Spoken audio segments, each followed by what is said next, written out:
Hey guys, today it's gonna be a reaction to Louis C.K. on Soviet Union and Russia. I just randomly find out about this video. I saw a lot of stuff from Louis, but never that. I think this is gonna be kind of funny, because I'm in Russia. Let's see what we can relate to, right?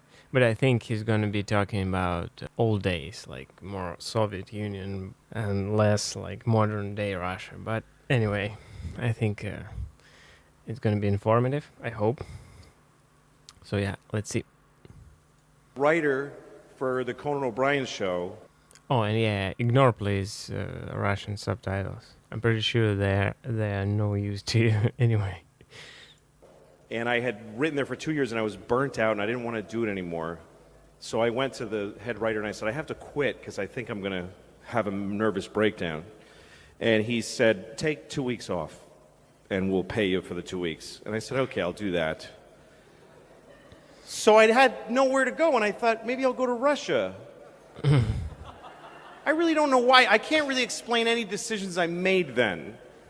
Because I have children now, so you don't have to search when you have children. You're not like, oh, what could I do to enhance my life? You're just sort of compelled to do whatever comes at you at a certain age in life.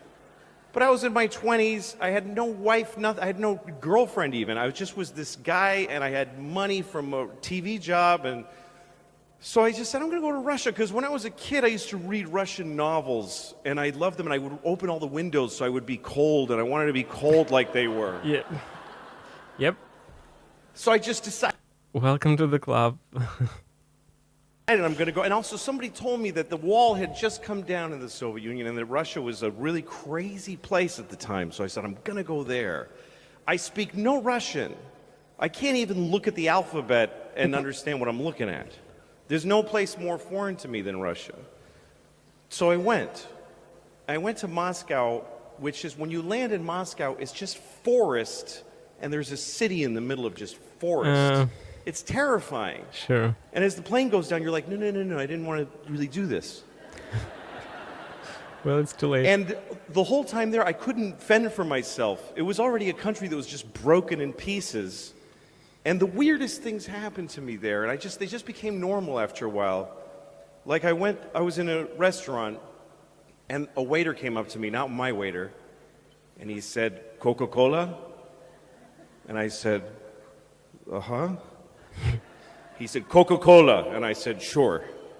I don't drink Coca-Cola, but I had learned by that point to just do what they're asking you to do. Sure. So he went to the kitchen and he got a Coke in a can, and he handed it to me, and he said, $5, because only dollars were worth anything there. And I said, okay, on my bill. He said, no, $5, me now. So I gave him $5, and he put on his coat, and he left. He just sold me a Coke on the side, and then quit his job. So those are the kind of confusing moments I was having there. And I couldn't talk to anybody, and I was so lonely. It's difficult. I mean, I was alone, and I just sit in the room and go, okay, that was a really fucked up day. I hated that day. Well, welcome to the club. I live here, and I kind of feel the same. And I tried to watch. Sadly, there is no life waiting for me, like when I go back to States or something, like he did. You know what I mean? Watch television, and the TV was American shows like Dynasty, and the way they translate, they didn't have, what they did was the sound is a little down, and there's just one man saying all of the dialogue over the whole show. That kind of translation, by the way, was very popular in Russia back in the 90s. Like one voice translating for everyone, kids, women, whatever, doesn't matter.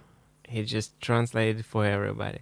And his voice was always very unemotional, and the sound itself was very bad. Yeah, that was fun. Still kind of cool memories though.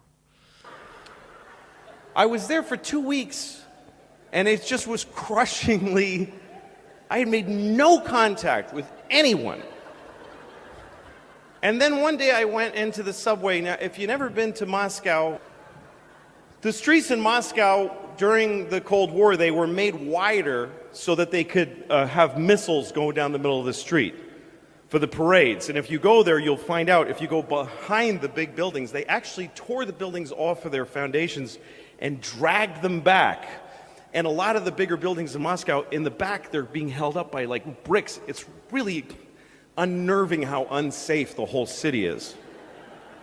So the streets are very wide and you can't cross the Can't comment on that, by the way. I think he's talking about back in Soviet Union, because right now it is just normal city. It is very similar to New York, almost identical, just a little bit turned down. I would say New York is Moscow on steroids. the street on a green light. You'll never make it. So they made tunnels so you can go under, and those are connected to the subway. And the subway in Moscow, you go down in an escalator. Yeah, he's talking about underground, just for crossing a street, for crossing a road. We have underground, whatever the fuck this is. And yes, they are connected to subway. Escalator, and you keep going until you think, it just keeps going. Like, this is so deep, this is really upsetting. Yeah. But anyway, everyone hangs out in these tunnels. I went in the middle of December. I went to Russia in the middle of December. Bad decision. Alone. And I'm standing in the subway, and I'm watching a violin player. And the one thing about Russia, still today, I think, is that no one has any money. So when you see a guy playing the violin True. in the subway, he's like the first chair violin for like the Russian symphony orchestra, because that doesn't pay shit, and at least he can get a few kopecks in the subway. So I'm watching him, and these other people are sitting on the floor, and we're crying. Everybody's crying. Everybody. It's just normal. People are just watching, just wiping away tears. And there's a young fella sitting here, and he looked my age. I was 25 at the time. He looked about 25, and he was tattered and just watching this violin player. And then this group of kids walked by, about 8 children, ranging from 5 to 10 years old, and their faces were dirty, like, like in Oliver Twist, like they were in a play. Like they had rubbed dirt on their face. And they're all wearing men's coats that they're wearing as from the neck down to the floor. And none of them have sleeves, their hands in their sleeves. Their sleeves are just flopping. They were like street urchin kids. And the coats, it just looked like these men's coats. And you kind of knew all the men who owned those coats are dead. And at least one of these kids killed those guys. Like, I swear I looked at an 8-year-old's face and thought, he has murdered. And that's what they looked like, just tough little kids. And I'd seen them before in Moscow. They work in groups. The guy sitting below me that I identified with called out to the head kid in the front. I don't speak Russian, so I just knew he was going, he's appealing to him. He needed something. And the kid with his hands in his sleeve looked at him suspiciously and said, like, what the fuck, why, what do you want from me? And the guy went, explaining himself, and he showed that his shoe had come apart. And he showed that his shoe was like a flap, and he showed the kid, and he showed him his shoe, and the kid shrugged and said, like, okay. And the kid's hand appeared from out of the sleeve, and there was a tube of shoe glue in his hand. He didn't rummage for it, it was already there. And he handed it to the guy, and the guy fixed his shoe with the glue, gave it back and just did.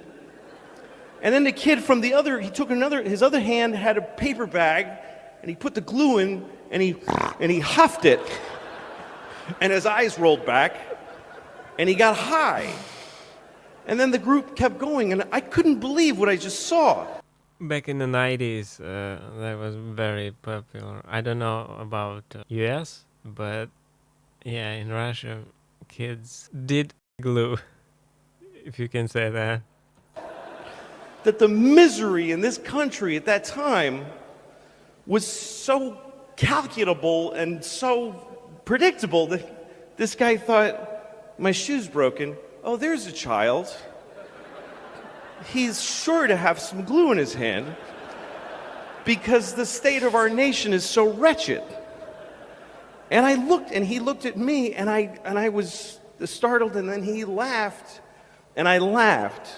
And he's the only person I had any contact with in the whole of the Soviet Union. And I realized this is why I came here, to find out how bad life gets, and that when it's this bad, it's still fucking funny. That's all I got. Thank you. When it is bad, it's still fucking funny. I've got to remember that. Well, that was interesting. Those kids were very stereotypical, you would say. Like those coats and dirty cheeks. That is kind of very Soviet Union stereotype. If you guys, I don't know if you saw the show Americans, it's about two Russian spies that lived in US. Very cool show, very interesting show, very cool actors. There they have a lot of stereotypes too, but I mean stereotypes doesn't get from nowhere. And yeah, we still, even now in 2020, have a lot of violent players or drum players or guitar players in subway. I don't know about crying people though, but hey, I think all tears are gone after all these years. Anyway, thank you guys for watching. That was very entertaining, and I kind of love hearing how some comedians and their experience with Russia, it's kind of funny. Because even though I live in Russia, I'm not very fond of it, if you can say. Anyway, thank you guys for watching. Please click everything you can click down there. Like, comment, share, subscribe, whatever. See you tomorrow. Bye.